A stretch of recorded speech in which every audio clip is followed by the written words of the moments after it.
So, welcome everyone to Joy Without Justification. I'm your host, Denny, and today we're going to explore life, philosophy, and personal growth with non-duality and what it means and how it connects us. And with me is Dan. So thank you for joining us. Together we want to dive into some of these big ideas and share some of our personal stories and life experiences to uncover ways that we can live, with more peace and connection. So, non-duality is a concept that can feel abstract, but holds the potential to transform. Yes. So, how we see ourselves and the world around us? Yes. So, yeah, it's a perception. So, we'll talk about what non-duality means, how it shows up in life, and why it's such a powerful lens to help you find joy. Okay. But first, before we get into that, because this is such a lengthy subject from the way you're making it sound to me, so why don't you lead us into a little meditation here for a few minutes, Dan? Okay. So wherever you are, if it's safe, go ahead and close your eyes or soften your gaze and take a deep breath in. Hold it for a minute and breathe out slowly with your mouth. So feel the ground beneath you. Notice its support, or if you're sitting in the car, the chair that's holding you up. Imagine that beneath the floor, beneath the surface of the earth, there's a living, breathing planet. As you breathe, reflect on this. Your body is made of the same molecules as the earth, the stars, and the air. You are not separate from it. It's you. You are it. Now imagine the cycle of life. Just as the trees grow from the soil, so do we. One day we will return to nourish that same soil, giving back to the earth that gave us life. And that way we're never separate. We are always connected. I'll take one more deep breath in and slowly let it out. And when you're ready, just gently come back to the present awareness. And that's true what you were saying about returning to the soil and everything. Again, I know we're not a religious channel, but when you're going to church and you're getting ashes on Ash Wednesday, that's what they say to you. Remember, you are dust, and unto dust you will return. Yes. Yep. So, yeah, that is pretty much the concept of everything. Right. It's just the way it's going to be with life. Right. And so let's get into this subject that we're going to discuss. So, non-duality. It's a term that gets thrown around a lot, I guess, in spiritual circles. Mm-hmm. But for someone who's never heard of it, like me, right? How would you explain it? So, yeah, that's true. It does get thrown around a lot in those circles, or we are one with the earth. Those kinds of people that wear the beads and all that. But no, non-duality at its core is the understanding that there isn't really kind of a separation. That's a perception between me and you, or us and nature. That isn't real. It's an illusion. Beneath the surface, everything is interconnected. There's a reliance on each other. We rely on plants for food. The earth will rely on our body to nourish it. So it's that interconnectedness. It's one seamless reality in that sense. Oh, okay. Well, that sounds pretty profound and a little bit abstract, but it is. How does that idea play out in my everyday life? Well, think about it like this. So, if we see ourselves as we do see ourselves separate from nature, so we kind of walk through the forest and we say, "Here's me, there's the tree." So it's apart from us. But those trees are producing the oxygen we breathe, and we exhale the carbon dioxide they need. So it's in a constant exchange between us. I like to think of non-duality as like fingers on a hand. It's a branch. We're all branch of the same awareness. So in other words, it's like realizing we're in a constant conversation with the world, pretty much. Yeah, exactly. And that awareness is key. So when you start to see those connections, we begin to let go of that illusion of separation. So we realize now that we're part of a greater whole. Okay, so then let's talk a little more about awareness, because I think where a lot of people can start to experience non-duality directly, how do you practice awareness in your everyday life? So one simple way is being present with ordinary moments. So, for instance, when I drink water, I pause to think about where it came from. Rain, the rivers, the earth filtering it. So all of these processes that took place becomes part of me. And one day I'll return to the earth to nourish something else.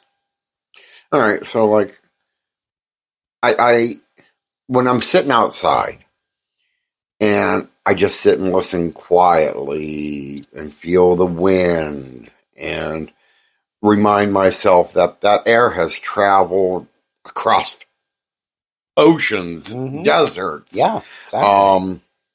Through the redwood forest of California, before it came here and hit my little body in Ohio. I mean, think how powerful that is that wind that just blew through Africa could be blowing on us at some point in the future. I mean, like you even touched on in one of our other podcasts about sticking your feet in the water and you're not touching that same water twice as the current moves it around. Yeah, exactly.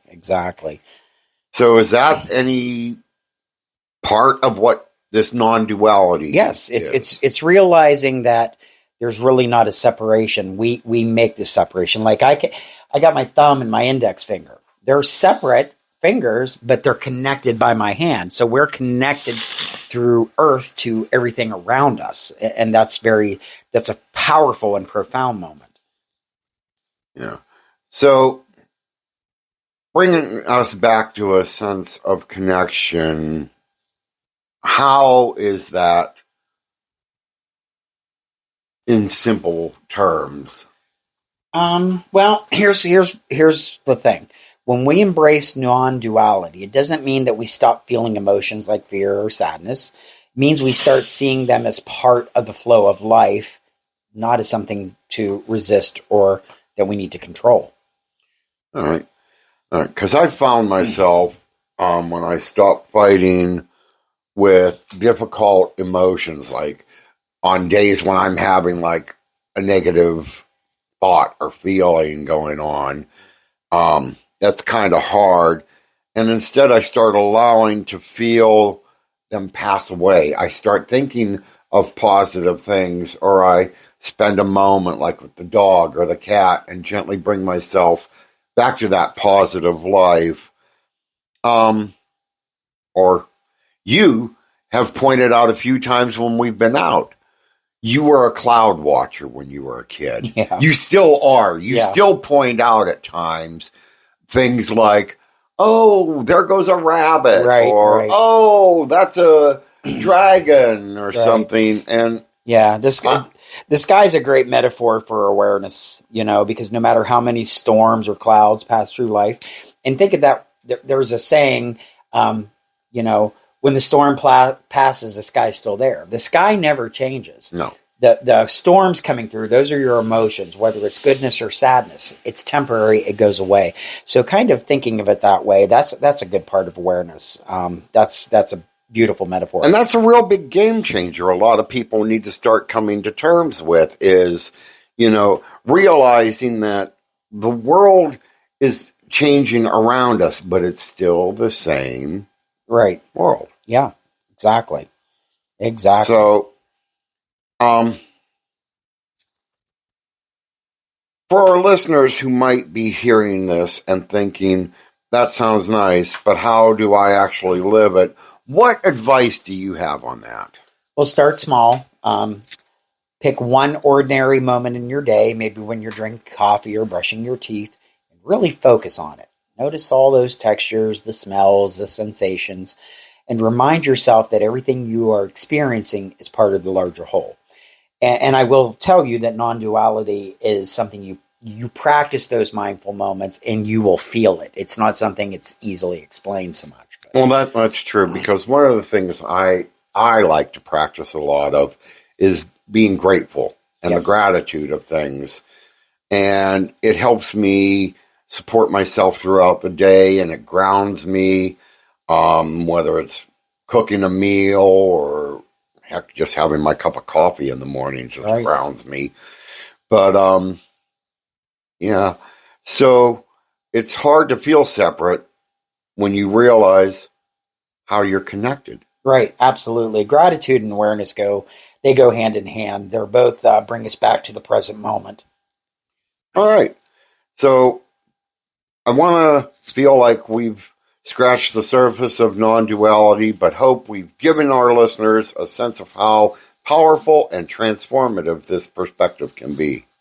Yeah, it's been a great conversation. Again, it's something that it's hard to do in 15 minutes, so this is just kind of a more of an intro. But again, we want to thank our listeners, and I'd encourage you to take just one moment this week to reflect on your connection to the earth, to others, and to yourself. And so before we close, we want to leave you with this thought. You are not separate. You are part of something infinite and timeless. And in that truth, there is peace. So thank you for joining us on Joy Without Justification today. If this episode, kind of spoke to you, please subscribe and share it with someone who might benefit. Tune into our next show. And, again, we want to just thank you so much for listening. And if we would encourage you to send us an email at joywithoutjustification@gmail.com to express, any words of encouragement, critiques, or if you have anything you want us to discuss on the air that brings you joy, please reach out to us. And the next episode we'll be discussing, I think, is something we both practice daily on our YouTube channel. We're going to be talking about affirmations. Yes. So, with that, everyone, until next time, please take care of yourselves. And remember, joy is your brightest moment, your birthright. Yes. No I like that, your birthright. I like that at all. Joy is your birthright. That's right. And as always, peace out.